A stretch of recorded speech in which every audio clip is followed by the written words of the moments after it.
大家好啊，歡迎嚟到 channel 啊，魔術師帶你嘆世界。咁我哋咧經常咧都收到好多觀眾嘅查詢咧，就係話哇咁多種唔同嘅品牌嘅郵輪，又有唔同嘅行程，究竟點樣去揀啊？好煩惱喎。又大又細啊，又去其他地方，唔知點揀。今集咧我就會咧分享翻咧我哋咧多年嘅經驗啦，一個揀郵輪嘅5部曲嘅，就係 MAGIC 啦。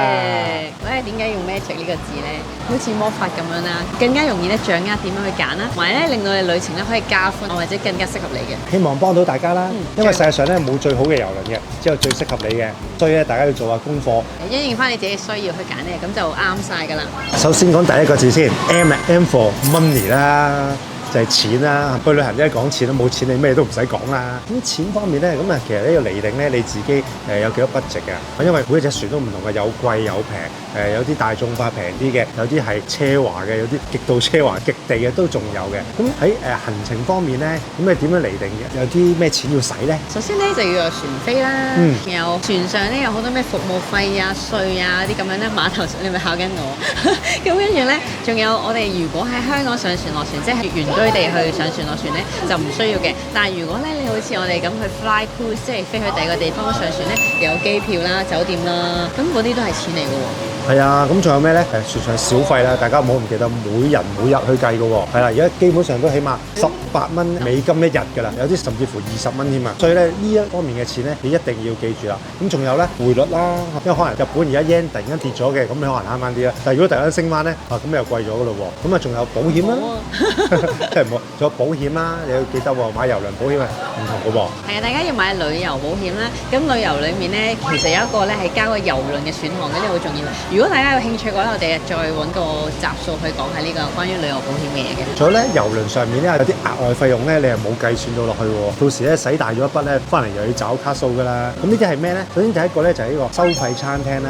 咁有時啲船上邊咧，除咗有主餐廳免費啦，或者有 buffet 食之外咧，咁有啲收費餐廳非常之正嘅。咁你咁難得上到郵輪，或者甚至乎你飛咗外國上呢隻船嘅，呢隻船未必去亞洲或者未必嚟香港嘛。咁你上到去，就冇理由唔試㗎嘛。好似我哋最近去日本啦，就去 Celebrity 啦，有間小王子餐廳喎，哇，非常之特色。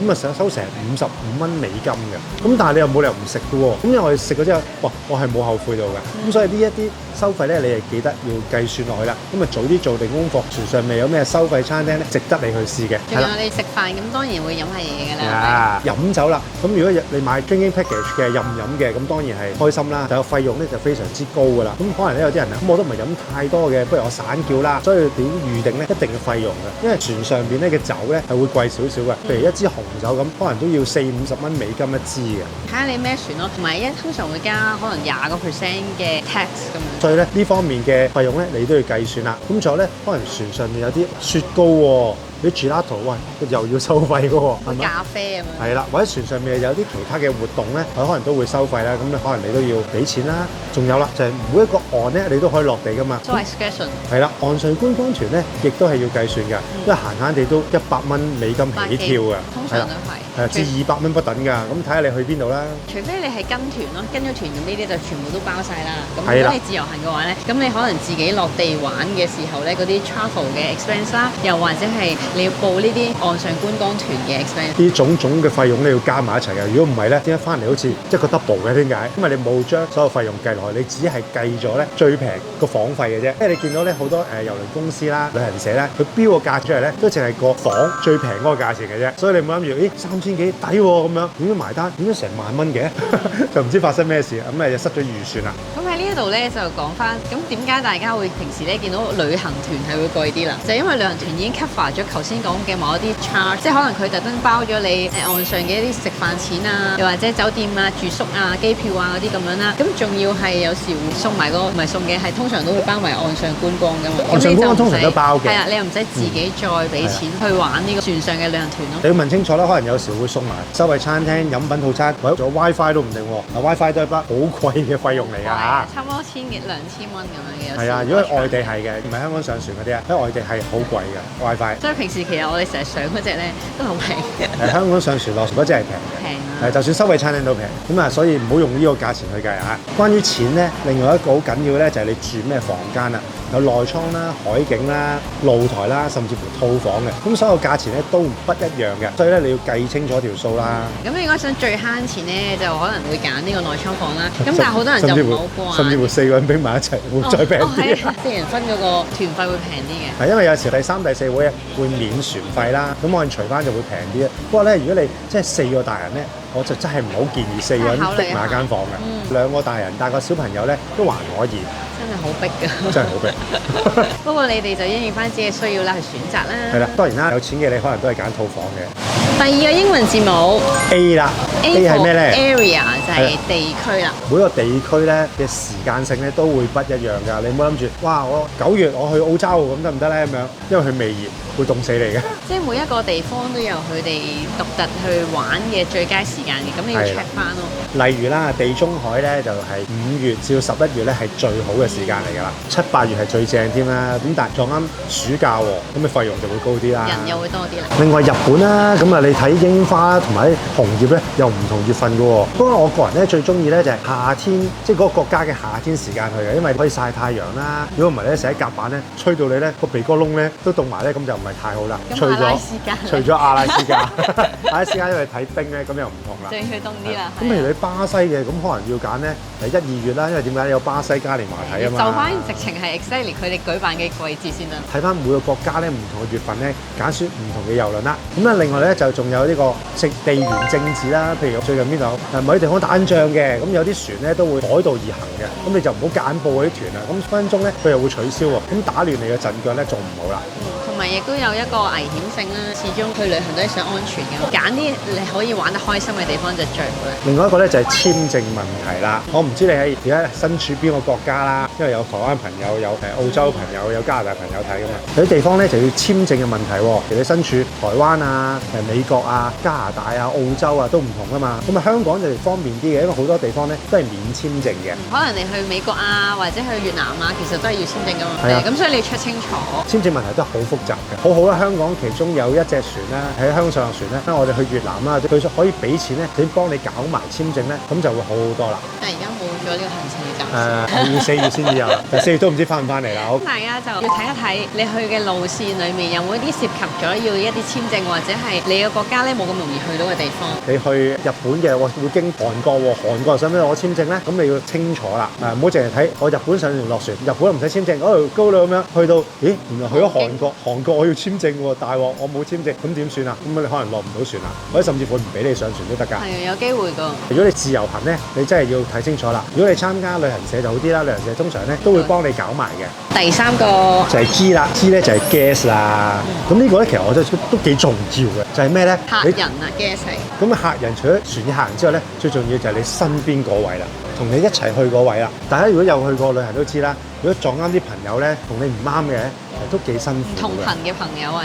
唔啱習慣嘅人係都幾辛苦嘅。不過咧，郵輪已經係好少少啦。點解咧？郵輪咧你可以大家各自玩唔同嘅嘢啦，可能夜晚食飯先見，甚至乎夜晚翻房先見啦，咁就會好啲。咁但係咧，冇理由兩個去全程都各自玩㗎嘛，咁會令到你都好辛苦嘅。咁所以咧，揾一個咧適合你嘅伴侶係最好嘅。咁當然啦，你話我想帶爹哋媽咪上去喎，或者帶小朋友喎，咁啊另外一個話題嚟㗎啦。咁可能咧就要揀唔同嘅郵輪咯喎。如果唔係咧，好似啲好朋友咁樣咧，一去一船之後就分道揚鑣，鬧翻了，就唔係幾好啦。點都係咧，全程咧都喺個船度啦，同埋喺一間房裡面啦。如果係住內艙嘅咧，個感覺都會少局促咧，咁啊會好唔慣嘅。譬如情侶去啦，咁你可能去啲浪漫啲嘅地方，地中海咁樣啦，攬住啲小朋友，係啊，攬住啲小朋友嘅話，咁梗係去啲 Universal Studio 啊，去迪士尼嗰啲咁樣啦。咁所以玩嘅嘢係兩碼子嘅事嚟。咁啊，小朋友可能就揀隻多啲嘢玩嘅郵輪啦，但係爹哋媽咪咧就可能揀啲食得好嘅郵輪啦，所以都會有分別嘅。咁另外咧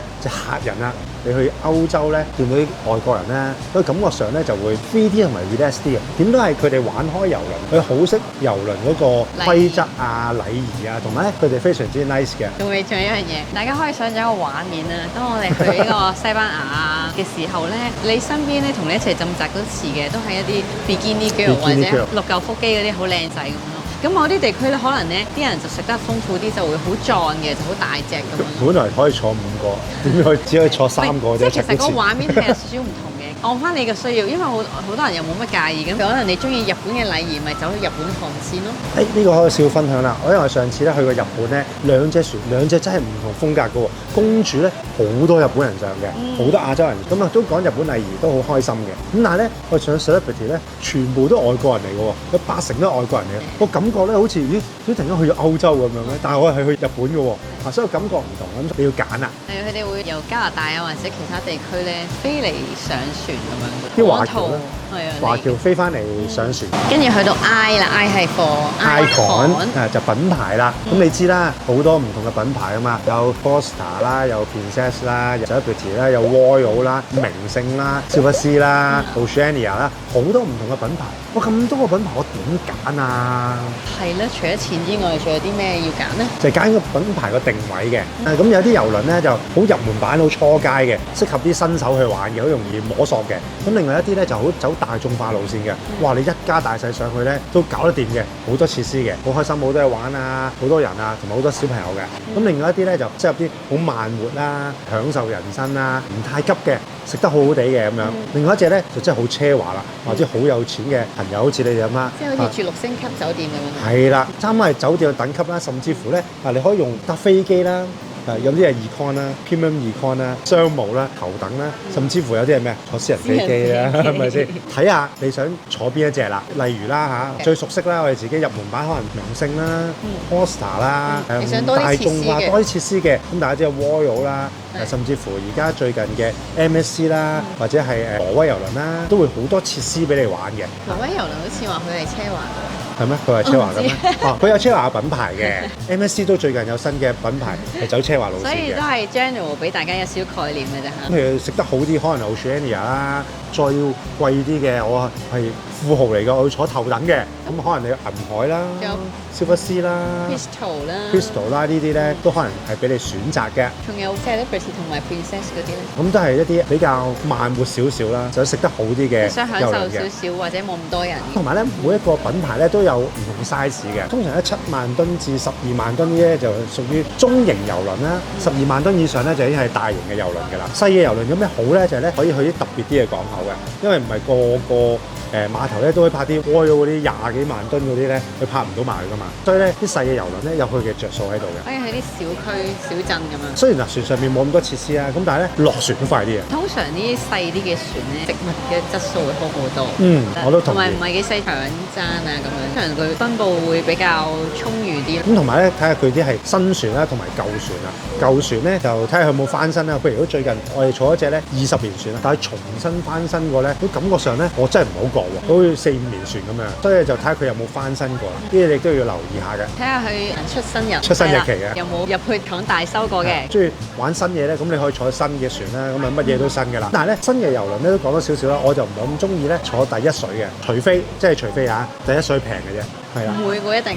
係咯，如果唔係咧，你選擇新船落水大約2-3個月度啦，等啲員工啊，全部咧要溫好晒啲嘢啊，啲房間啊，做好晒所有嘢咧，咁你去到咧就會好少少嘅。但係我想打卡喎，啲人話。